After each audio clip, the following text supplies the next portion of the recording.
guling-guling digulung air sampai beberapa kali.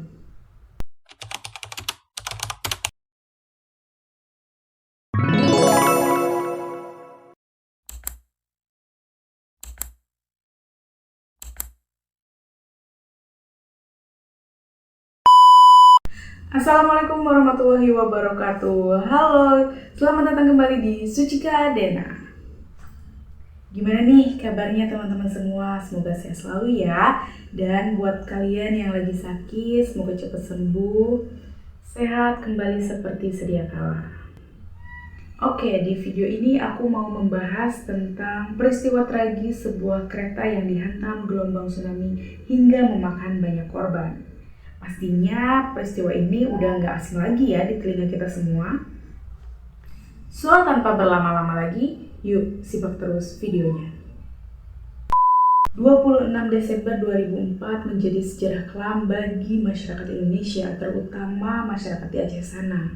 Pada saat itu, gempa bermagnitudo 9,3 dengan kedalaman 30 km mengguncang daerah tersebut. Gempa yang berpusat di dasar Samudra Hindia itu menyebabkan gelombang tsunami yang diperkirakan memiliki ketinggian 30 meter dengan kecepatan 360 km per jam.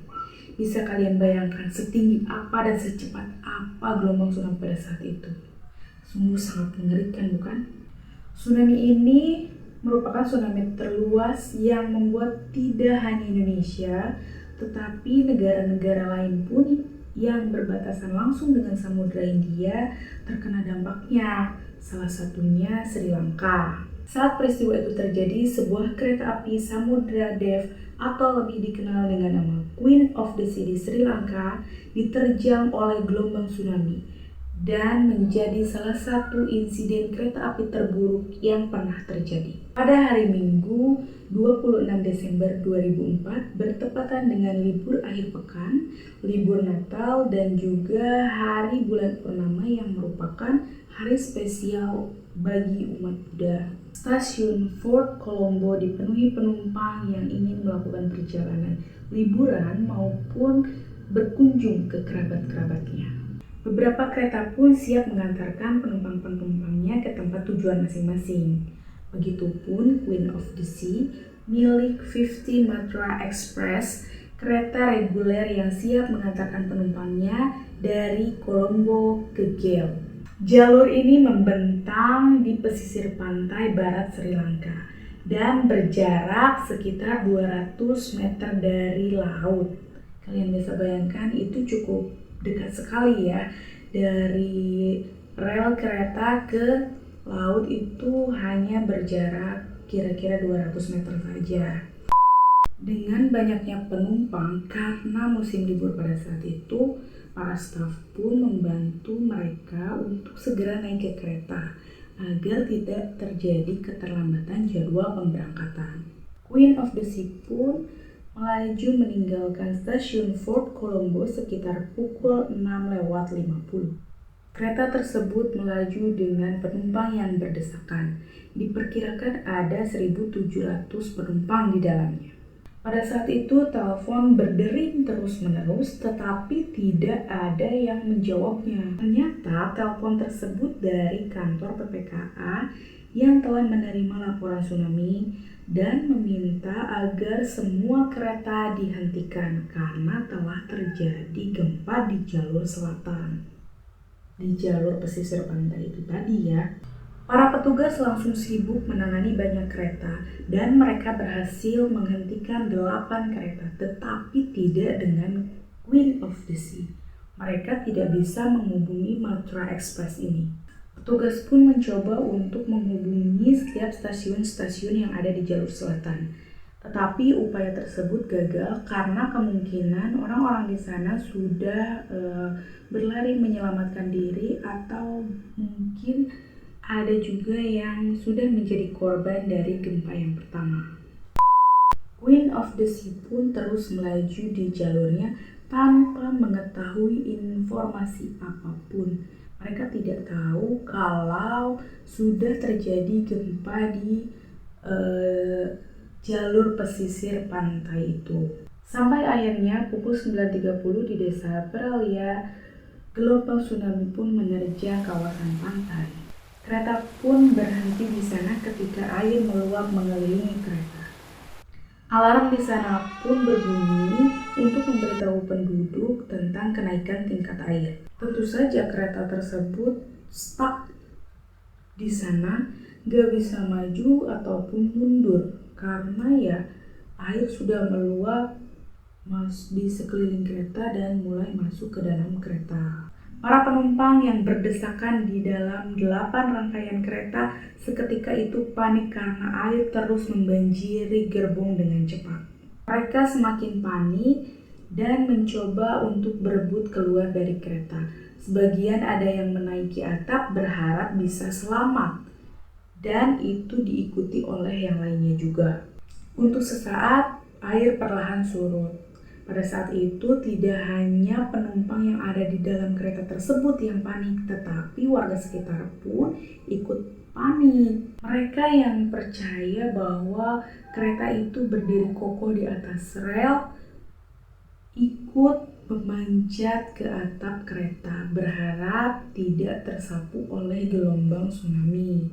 Bahkan warga lainnya ada yang berdiri di balik kereta. Ya, misalnya seperti ini laut, ini kereta. Nah, mereka berdiri di sini di belakangnya gitu.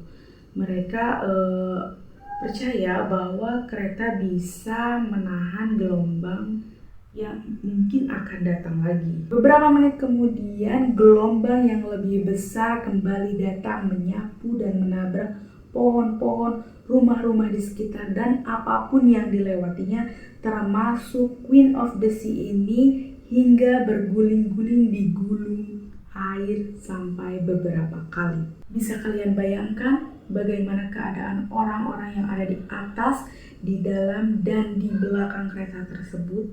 Tentu saja orang-orang yang ada di atas kereta itu terjatuh dan mungkin terpental, dan yang berlindung di belakang kereta as-as. Seketika itu juga dihantam oleh gelombang dan juga kereta. Belum lagi penumpang yang ada di dalamnya, yang terjebak di dalamnya. Mereka semua tenggelam. Lokomotif 591 Manitoba tersapu hingga 100 meter dari rel dan mendarat di sebuah rawa. Coba kita bayangkan, lokomotif itu diterjang gelombang tsunami, diputar-putar ya sampai beberapa kali dan tersapu sejauh 100 meter.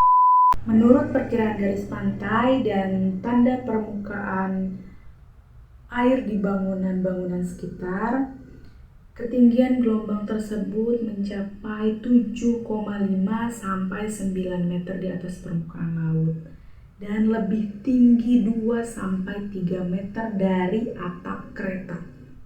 Kalau atap kereta aja misalnya dari bawah ke atap kereta aja ada 2 meter, dan ini gelombangnya lebih tinggi 2 sampai 3 meter dari atap kereta, berarti bisa jadi 5 sampai 6 meter ya. Mengerikan sekali. Pada saat itu upaya penyelamatan pun tidak bisa langsung dilakukan karena layanan darurat daerah ikut lenyap tersapu oleh gelombang tsunami pada saat itu, sehingga para korban pun harus menunggu bantuan dari jauh. Ya, mau gimana lagi? Orang layanan darurat yang ada di dekat sana juga ikut jadi korban, ya terpaksa ya mereka harus menunggu bantuan dari pihak lain atau dari layanan darurat yang mungkin ada di tempat lain. Malahan layanan darurat lain pun atau yang di pusat dan militer sangat disibukkan dengan operasi tanggap bencana di daerah lain, karena kan yang terkena bencana bukan hanya daerah itu, bukan hanya di desa Peralia itu, tetapi di sepanjang pesisir pantai barat tadi. Pokoknya yang di jalur selatan itu ya. Selama beberapa jam, pemerintah Sri Lanka tidak mengetahui posisi kereta api tersebut. Bahkan pihak berwenang tidak mengetahui kalau keretanya telah menjadi korban dari keganasan gelombang tsunami. Barulah pada pukul 16, helikopter Angkatan Darat menemukan bangkai kereta api tersebut. Menurut pemerintah Sri Lanka, hanya sedikit orang di kereta yang selamat, salah satunya petugas kereta api tersebut. Jumlah korban jiwa diperkirakan sedikitnya 1.700 lebih orang, belum lagi ratusan warga yang daerah-daerahnya luluh lantai diterjang gelombang tsunami. Puluhan orang yang mengalami luka berat di lokasi tidak lama kemudian pun akhirnya meninggal dunia. Beberapa keluarga ada yang mencari sendiri jasad kerabatnya di lokasi kejadian. Diperkirakan hanya 900-an jasad yang ditemukan karena mungkin ada juga yang ikut terbawa ke laut. Bahkan lebih dari 200 jasad tidak bisa diidentifikasi dan pada akhirnya dimakamkan secara massal dengan tata cara Buddha. Tsunami ini menelan korban meninggal dunia lebih dari 30.000 orang di daerah-daerah pesisir Sri Lanka dan tentu saja menimbulkan kerugian yang tidak sedikit. 1 tahun kemudian diadakan peringatan di kota yang terdampak di sepanjang rel yang sedang diperbaiki. Perusahaan pun masih mengoperasikan rute dari Colombo ke Gel dan masih mempekerjakan petugas yang selamat tadi. Lokomotif 591 Manitoba dan 2 gerbong yang rusak dihancurkan dan dibangun ulang, lalu dilukiskan gelombang sebagai bentuk peringatan. Pada tanggal 26 Desember 2008, lokomotif dan gerbong baru dioperasikan ke Peralia. Nah, itulah dia tadi kisah tragis Queen of the Sea yang dihantam tsunami pada saat sedang mengantarkan penumpangnya. Tentu saja bencana-bencana besar yang melanda negara-negara lain, khususnya negara kita Indonesia, tidak bisa dilupakan begitu saja. Oke guys, terima kasih buat kalian yang sudah menonton sampai selesai. Semoga video ini bisa memberikan informasi kepada kalian semua. Klik tombol like-nya jika kalian suka. Satu lagi, jangan lupa subscribe dan share untuk membantu agar channel ini berkembang. Lebih kurangnya mohon maaf. See you, bye.